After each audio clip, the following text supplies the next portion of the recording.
আসসালামু আলাইকুম প্রিয় ফুটবল ফ্যান্স।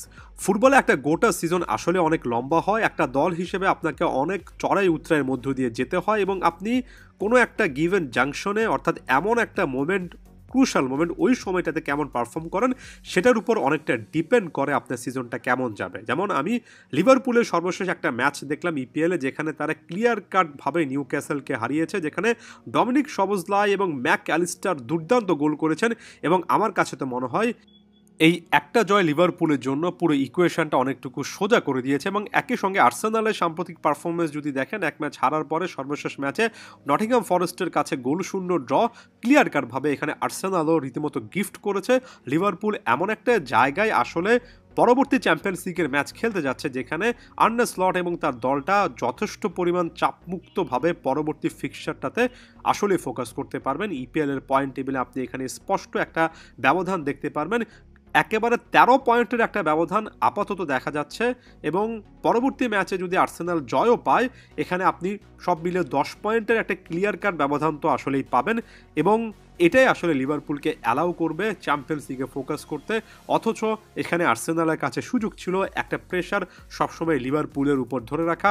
মিকেল আর্তেতার দল এই সিজনে এসেও আগামী সিজনে ফোকাস করছে এবং আর্সেনাল আমার কাছে দিনে দিনে এমন একটা দল হয়ে যাচ্ছে যারা প্রত্যেকটা সিজনে আসলে পরবর্তী সিজনে বেটার পারফরমেন্স দেব এমন একটা অজুহাতের দল হয়ে যাচ্ছে। এটা লিভারপুলের জন্য ওপেন একটা উইন্ডো।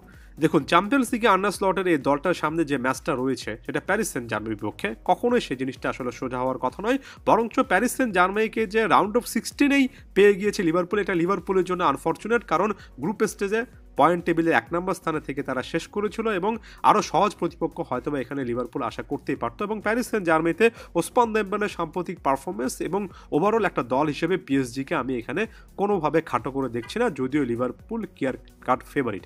তবে ওই যে বললাম, একটা দল যখন এভাবে ব্রিদিং একটা স্পেস পেয়ে যায়, যখন ইপিএলের মতো অনেক স্থায়ুক্ষই একটা টুর্নামেন্টে আপনি এত পয়েন্টের ব্যবধানে এগিয়ে থাকেন, তখন এটা আপনাকে কিছুটা হলেও রিল্যাক্স করার সুযোগ দেয়, পরবর্তী একটা টুর্নামেন্টে ফোকাস করার সুযোগ দেয়। এটা লিভারপুলের জন্য এই মুহূর্তে সবচেয়ে বড় পয়েন্ট এবং এই সিজনের প্রেক্ষাপটে এটা তো আরও বড় পয়েন্ট হয়ে দাঁড়ায়, কারণ এত খেলা, প্লেয়ারদেরকে রোটেট করা, স্কোয়াড রোটেট করা সত্যিক অর্থে যে কোনো কোচ, যে কোনো প্লেয়ারের জন্য অনেক কঠিন একটা ব্যাপার।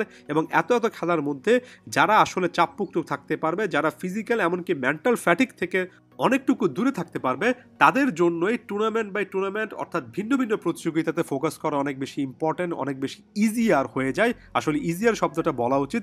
এখানে লিভারপুলের জন্য ইপিএলের রেসটা অনেকটা ইজি হয়ে গিয়েছে এবং এই ফ্যাক্টরটাই চ্যাম্পিয়ন্স লিগে লিভারপুলকে একটা এজ দেবে। আমার কাছে মনে হয় লিভারপুল আগে থেকে ফেভারিট ছিল পুরো সিজনের পারফরমেন্সে, একাধিক ট্রফি ইপিএল চ্যাম্পিয়ন্স লিগের এখন পর্যন্ত ফেভারিটদের লিস্টে একেবারে টপে আছে। এমনকি চ্যাম্পিয়ন্স লিগের কনটেক্সটে আপনি রিয়াল মাদ্রিদের সাম্প্রতিক সময়ে উত্থানের পরেও মোহাম্মদ সালার এই লিভারপুলকে কখনোই পিছিয়ে রাখতে পারবে না। এটা লিভারপুলের সেই সিজনটা হতে পারে যেখান থেকে সত্যিকার অর্থে মনে রাখার মতো আরও একটা নতুন সূচনা পাবে লিভারপুল, যেটা একটা সময় ইয়র্গন ক্লপ করেছিলেন, সেটা প্রথম সিজনে আর্নে স্লট করতে পারেন। এখন পর্যন্ত ওই জাংশনগুলোতে এসে লিভারপুল সত্যিকার অর্থে খুব ভালো পারফরমেন্স করছে এবং লিভারপুল যদি শেষ পর্যন্ত সেটা চ্যাম্পিয়ন্স লিগে করতে পারে, আমরা এই ফিক্সচারটাতে এসে আর্সেনালের মিকেল আর্তেতা বা আর্সেনাল একটা দল হিসেবে কেমন খেললো সর্বশেষ দুটো ম্যাচে সেটার দিকে ফিরে তাকাবো এবং আরও একবার আর্সেনালকে কিন্তু অ্যান্টি লিভারপুল ফ্যানেরা আসলে দোষারোপ করতে পারেন। তারা এখানে একটা সুযোগ লিভারপুলকে আসলে মনস্তাত্ত্বিকভাবে করে দিয়েছে। এই ব্যাপারগুলো নিয়ে আপনি কি ভাবছেন অবশ্যই জানাবেন। ধন্যবাদ সবাইকে।